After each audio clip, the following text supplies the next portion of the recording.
Georgia and Georgia Tech get set to do battle in a game simply known as clean, old-fashioned hate. We are here previewing, predicting, and breaking down this game between the Bulldogs and the Yellow Jackets. Hello, everyone. I'm Chris Phillips. He's Cole Thompson. Appreciate each and every single one of you tuning in. Before we get going, make sure you hit that like and subscribe button on YouTube, guys. We are inching ever so close to that 30,000 subscriber mark. We can't do it without your love and support. Also, make sure you check out our friends over at FanDuel because, as always, we are brought to you by our friends at FanDuel. FanDuel.com/SECU to join today and get started with $250 in bonus bets when you win your first $5 bet. Once again, that's FanDuel.com/SECU to get in on the action today.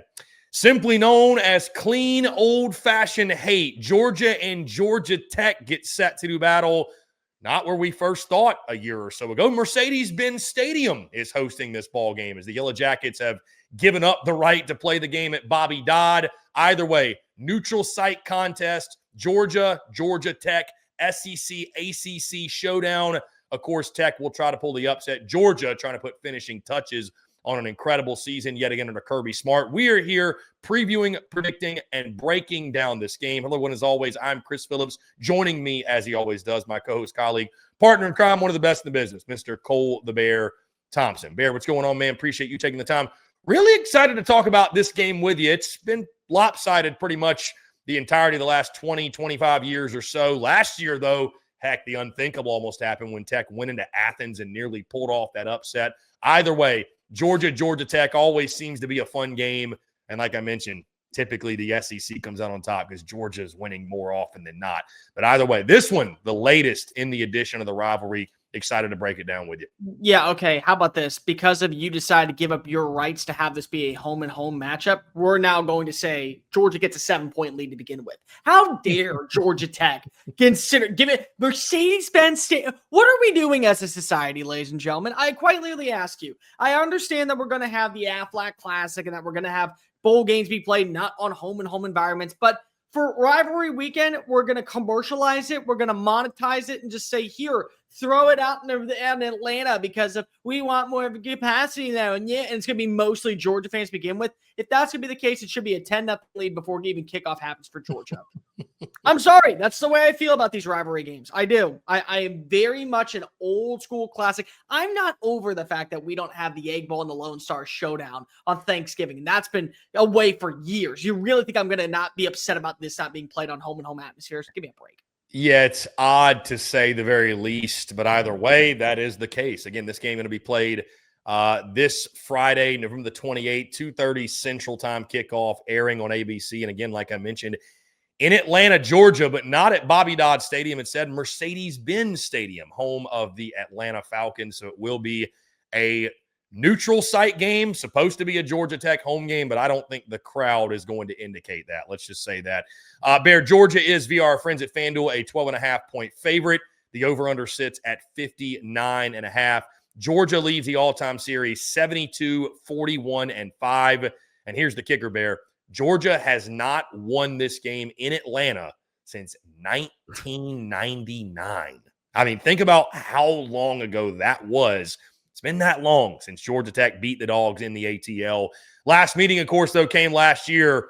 What a thriller. I mean, the game that not many of us expected the way it played out. Georgia won that game 44-42 in overtime. What was that, 7? 7 overtimes? 8 overtimes.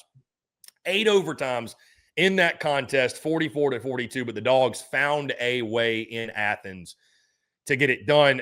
Bear, starting on the Georgia Tech side, actually, because I was asking you this pre-show, what has happened to the Georgia Tech Yellow Jackets? I mean, at one point we were looking at them as I felt like a shoe-in for the ACC title and a team maybe we were talking about for the playoff. I mean, they were at one point 8-0, 5-0 in ACC play. And defense has just fallen apart on them. Over the last 3 weeks against NC State, Boston College, and Pitt, they have given up 48, 34, and 42 points, and they've gone 1-2, obviously, in that stretch, coming off a really disappointing loss at home against Pitt, where they had the opportunity to clinch their spot in the ACC championship game, and they fell, again, to Pittsburgh. Bear, again, from your perspective, I mean, what's your take on this Georgia Tech team and what's gone wrong for them over the last 3 weeks? Well, defensively, they've been awful. They've given up over 1,500 yards of offense to teams that were very underwhelming, including Boston College and NC State. They're 1-2 in their last 3 matchups, which is quite intriguing because of they may even have another loss on their schedule if they get the right penalty thrown in the Wake Forest game. That game doesn't even go to overtime. So we're potentially talking about a 3-loss team that has kind of relied a lot on Haynes King to be the deciding factor. And King's shown on up in almost every single game, whether it be good or bad. He had 408 passing yards against NC State. In the Boston College game, he had 370 yards. He also had another 80 yards on the ground. And then against Pitt, I mean, he was able to kind of lead the charge back, but he threw a back-breaking interception inside the red zone that was returned for a 97-yard touchdown. Then he had another pick early on in the game to truly set the tone. They've just allowed far too many explosive plays downfield to, I would say, average to below average quarterback play. They have been missing assignments when it comes to tackling, and they're not finishing drives offensively. I mean, again, you're talking about in the last 3 games, they've given up 124 points and over 1,600 yards of offense. That's not a formula for winning. And the reality is that while this isn't a conference game, they need a bunch of other things to go their way that is completely out of their control to even get back into the conversation for a shot in Charlotte, even if they were to win this game. And if you're not in Charlotte, I hate to be the bearer of bad news, with how the ACC has looked this year, you're not going to the playoff. I mean, Miami is a perfect example of this. Miami right now is sitting firmly at the 14 spot in the playoff rankings. And they are reluctantly begging that teams find a way to screw it up for themselves. That way they can make it into Charlotte just to have an opportunity. Georgia Tech is asking the same thing even with this matchup. So it'll be really interesting to see what's changed for Blake Gideon's defense and what's changed for Buster Faulkner offensively to kind of right the ship and put Georgia Tech back into the prime spotlight to get a win and finish with at least 10 victories on the year. And I agree with you, Bear. I think the ACC, I mean, I'd say at this point, if you have 2 losses, you're out. I mean, I don't, unless you're finding a way to Charlotte and winning the ACC title. I mean, I think the ACC is a 1-bid league this year because of the weakness of the conference and the way they've beat up on each other and just really no standout teams. I do think it is a 1-team league. That being said, Bear, Georgia Tech's shortcomings defensively means Georgia's got to be licking their chops. Georgia has been so good on the offensive side of the football. I mean, obviously, again, they're coming off a 35-3 win over Charlotte, ho-hum, whatever. But they scored 35 on Texas, 41 on Mississippi State. This offense is humming, Bear, and it starts at the quarterback position. Gunnar Stockton has been so good. Also, I think the running game has been really stellar the way that they've picked things up.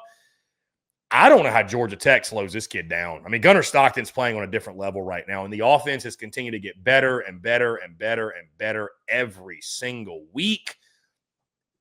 I think it's going to be a big day for Georgia's offense, Bear. Again, I don't know what answers Georgia Tech could possibly have defensively against an offense that just keeps churning, keeps getting better every time out. Well, we got to talk more about the defense because I think that's been the bigger storyline this season. We've known that Georgia has an offense that can be potent. It's shown up against Tennessee. It showed up in the second half against Alabama. It showed up against Kentucky. It showed up against Florida at times. The defense has really kind of turned the corner at this point, really since Jacksonville, where they only gave up 20 points to Florida. They gave up 21 points and they forced a couple turnovers against Mississippi State. They did a good job of eliminating explosives downfield for Arch Manning, kind of making him look like he did against Ohio State. And then again, it was Charlotte last week, but still only 3 points allowed.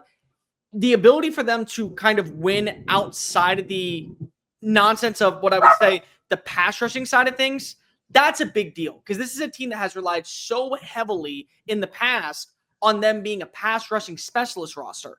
And that's not it right now. They're really good at adding pressure, but they can't close out drives. So what does that mean?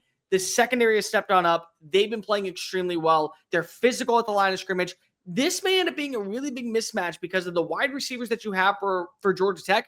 They're good. Dane Patterson, Malik Rutherford, what you got with Eric Rivers. But they have not gone up against a secondary that is as stingy as what we've seen currently out in Athens. And Glenn Schumann, by the way, may or may not, just throwing this out there, be up for a potential head coaching opportunity if one becomes available that he destinedly feels like he's a proper fit for. So you want to leave no stone unturned as you go into the playoff and guarantee you have another 11-win season at hand. And I mean, the defensive game plan for Glenn Schumann and Kirby Smart, Bear, I mean, does it not feel kind of simple? Like, you stop Haynes King, you stop this Georgia Tech offense. He is their offense. Yeah. I mean, he is the heart and soul of the offense, and he's far from a perfect player, but the dude's a gamer. I mean, Haynes King's a guy you're very, very familiar with from your time covering Texas A&M back in the day, and obviously we know how his career started and everything, but he's not a perfect player, but he is a gamer, and he's mobile enough. He uses his legs, but if you can corral Haynes King, which is easier said than done, we saw what he did last year. I would say this Georgia defense is much better than they were last year, but yeah, you stop him. I mean, you're going to stop Georgia Tech entirely. By the way, I didn't mean to say Dane Patterson. I meant to say Isaiah Canny, and that's the wide receiver number 2 for this team. Haynes King is the offense. I mean, you're 100% right. He has 12 passing touchdowns. He has 15 rushing touchdowns. He leads team in rushing yards. He's almost 50 more carries than Jamal Haynes, who's number 3 in rushing yards. He has the most explosive runs on the team. He does a little bit of everything. And what's been the strength so far of Georgia over the last few weeks? Keeping mobile quarterbacks inside the pocket. Like that matchup where all 3 touchdowns were scored by Kamario Taylor out in Starkville, the game was over by the time that he found the end zone 2 more times. Like they were just kind of stat padding at the very end of that standpoint. They were able to keep him in lockstep in place. Arch Manning really couldn't maneuver that well. And when he did, it was like just to pass the line of scrimmage, no really big explosive runs. So you're right. I mean, like it's very simple. Slow down Haynes King, slow down all momentum for Georgia Tech's offense. And the way their defense has looked at this point, you think that this will be a field day for Gunnar Stockton if he plays up to par. But this also has the case of the rivalry game where the Yips kind of start streaking on in, and it's a Kirby Smart team, so they're always going to be mentally prepared. I get that. You get that. I think everybody in the country knows how mentally prepared this team is. But when you throw in an 11-win season, and while out of your control up until Saturday night, an opportunity to go back to Atlanta where you're already playing, just camp it out there for a week and then face off against Texas A&M or Ole Miss, or maybe it's Alabama, whoever is the team that you would go see in the SEC championship. Once again, that lone loss to the Crimson Tide doesn't really factor in on you being still the favorites in the SEC. So how do you make sure that you contain that composure against a team that needs this win to guarantee that they have a fighting chance to be in the college football playoff? And even still, it's a fighting chance. It's not a guaranteed. Bear, just to give our audience an indication, again, if you're a Georgia fan and you did not know, Georgia's path to the SEC title game, well, Bear, I mean, this game really means nothing in regards to that because obviously it is a SEC-ACC matchup. A Bama loss to Auburn or a Texas A&M loss to Texas, and Georgia will find themselves back in the SEC championship game. So just a fun fact. Again, that's something I know Kirby and company, they won't be focused on that. They'll be focused on the task at hand, but just something to keep in the back of your mind as it's playing out around the Dogs this weekend. I mean, Bear, the only thing I could say is, maybe if Georgia can't run the ball, they have struggled to run it at times. If they can't run it and they get one-dimensional, then maybe you're a little bit concerned, but I don't know that Tech's got the horses to, like Texas slowed them down, but they ain't got the front 7 Texas has got. They ain't got the front 7 Bama's got. We've seen the way they've been gutted over the last couple of weeks. It really feels like Georgia Tech is going to need Georgia to have self-inflicted wounds, shoot themselves in the foot, turn the football over, what have you. I mean, it's a double-digit point spread for a reason. No, I mean, you don't want to take anything for granted in a rivalry game because you're right, the yips and the emotions and what have you. And Brent Key's a hell of a coach, and he will have this team fired up and motivated. And I'm sure he's going to challenge his guys in the trenches on both sides. But I just don't know if Georgia Tech's got the Jimmies and Joes to go 60 minutes. That's the thing. Like, I could see this game being close up into the first half, not to spoil the prediction early, but can Georgia Tech hang in the ring for 60 minutes with Georgia? That's my big question here. They can hang, I would say, if Haynes King has a day. And if Haynes King has a day at that point, he's going to, that's a non-negotiable. He's got to have a day. He's got to have a big special players, got to make special plays. Just bottom line. No, but at the same time, if he has a big day, then guess what? Go ahead and primp him on up for the Big Apple and to make it to New York City, because why not? I mean, he'd be the sole reason why Georgia Tech's even in the running for college football playoff to begin with. He already is that reason. You also, I think, would have to see mental mistakes and complete implosion on both sides of the ball. Do we see the version of Georgia in the first half that appeared when they took on Ole Miss, when they took on Alabama, when they took on Tennessee in the first quarter? Or are we going to watch a revamped version that kind of slowed down to Texas, didn't really allow much for Mississippi State, and has been playing lights out really since the second half against Florida? And when there are those critical drives, those got to have moments. Who can win those battles? Is it going to be Georgia Tech converting? Is it going to be Georgia getting a stop? Bear, clean old-fashioned hate, again, taking center stage Friday afternoon in Atlanta, Georgia at Mercedes Benz. That being said, let's lock in some picks. Let's lock in some predictions. Would you like the honors? You want me to start first? I'll go first. I think that Georgia Tech is a team that I was very high on going into the year. I picked them to be a playoff team. I thought that they would get 2 from the ACC because we've seen in the past, especially after last year, they would like to have as much representation outside of the 2 big conferences as possible.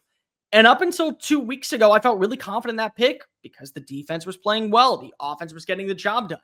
And then you allow over 124 points to inadequate teams. You're kind of missing the really easy details and things that are supposed to be in your control. But now it's an opportunity for you to kind of just wave that and say, we end the year 10 wins. We end the year with a win over our rival. Let's see where the deck falls. Maybe we're in Charlotte. Maybe we still have a shot to make it to the playoff. Maybe all of our goals are still ahead of us. But it starts by setting the tone in this game. I think that Georgia understands the assignment. Georgia's been in this situation before. They get what is supposed to happen in this game. And I think that also when you look at a quarterback in Gunnar Stockton, not enough people are talking about him for the Heisman Trophy presentation. And I know that Kirby is not one of these guys that cares about individual awards.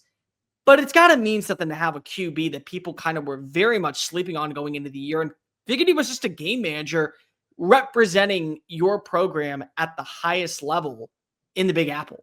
I mean, that's got to mean something. That's got to have a little bit of priority to you. So I think if they show on out, I think this is going to be a very interesting first quarter. I think this is going to be a very interesting first half. Maybe we'll see this be a 7-point swing. But at the end of the day, Georgia has the one thing that nobody else does. And it is called the death march of pure hell and insanity that they practice on Tuesdays, that they can run through with everyone. They can just pile it down your throat and say, here, stop us. You're not going to? Okay, no problem. So therefore, easily, whether or not you think that it's fair or right or indifferent, Georgia Tech may end up having a really solid season. Nothing to complain about at 9-3 with the Georgia Tech program that still can get to 10 wins with the bowl game. But Georgia's built to go on a run in the college football playoff. I think they are the most complete team in the SEC right now. They're going to put a stamp of approval on why they may be the best team in college football and the one program nobody wants to face. I got a final score of 41-21. I think that this is going to be a double-digit lead. You are going to see them clicking on all cylinders to guarantee, leave no doubt, we are college football's finest. Yeah, Bear, it's going to take a really special performance from Haynes King for Georgia Tech for us to look up in the fourth quarter and this be a fourth quarter game. That said, I don't know how defensively they are going to stop Georgia. Gunnar Stockton has been on a different planet. The running game has found their stride. They've got enough, obviously, at the wide receiver position. They're 4 deep at tight end. The offensive line's been really good at this point. Pick your poison and good luck. Like you said, Gunnar Stockton has been playing at a level that I think you could realistically make an argument he should at minimum be in New York, if not be one of the favorites to win the Heisman Trophy. And like you said, that's not something Kirby and company are concerned with. This is important to Kirby. I mean, he's never lost to Georgia Tech, obviously. He's a Georgia guy. The rivalry still means a lot. Beating your rivals and going essentially undefeated against your rivals, I think, means a ton to Kirby. And, yeah, I think it's going to be Georgia all day long. I'm curious to see if Georgia Tech jumps out to a lead, though, because Georgia, that's kind of been their MO all season, is the opponent gets out 3-0, 7-0, and then Georgia just puts it in an overdrive and never looks back. But I think it's Georgia. I think it's Georgia big. Great minds think alike there. I think the exact same margin of victory. I got a little different score, though. I'm going to go Georgia 38, Georgia Tech 17. I don't think Georgia Tech has got the horses to keep up with the Georgia Bulldogs. And I agree with you. I think they'll put that stamp on it as, hey, we are one of the best teams in college football, the best team in the SEC. Do they make the SEC title? Well, that's out of their control either way, though. You either go to Atlanta for the second straight week for an SEC championship, or you get a home playoff game. And I'll be honest with you, the locals in Athens that I've talked to, they would love to see college football playoff game at Sanford Stadium. But I like Georgia. I like Georgia big, 38-17. I mean, Bear, I'll go as far as to say this. This ain't a rivalry. This is a domination. I mean, it's a one-sided affair. Georgia Tech fans can be all upset in the comments, but when it's as lopsided as it's been, this ain't no rivalry, man. This is a yearly butt kicking by Georgia, and I think it'll be the same thing again. 38-17 final. So still a rivalry, but here's what I will say. What will be interesting is to watch how the committee views that SEC championship game and the Big 12 championship game. Because right now, Georgia's the number 4 seed. Do they give Texas Tech the nod with the first round bye? Therefore, Georgia gets a home playoff game, and they'd be welcoming in North Texas, JMU, and basically a front row seat to what you would consider a gladiator murderous spree. Can't wait. Either way, Georgia, 11-1 season, still very much alive to go to the SEC championship. You and I both agree that right now they feel like the team to beat in the conference, and certainly the last team that anybody wants to face off against toe-to-toe.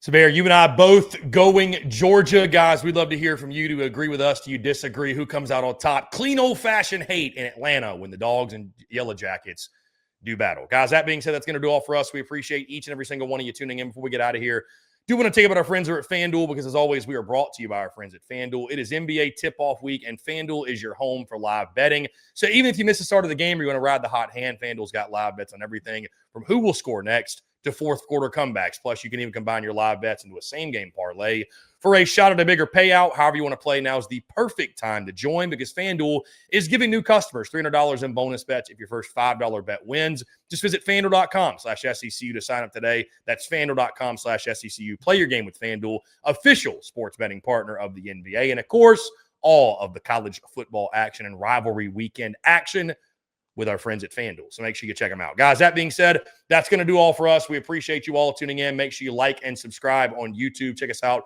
wherever you get your podcasts, all across your favorite social media platforms, as well as our website, secunfiltered.com. Till next time, hope you have a great rest of your day. Appreciate you all tuning in. For Cole the Bear Thompson, I'm Chris Phillips. We're signing off, and we'll catch you all on the other side.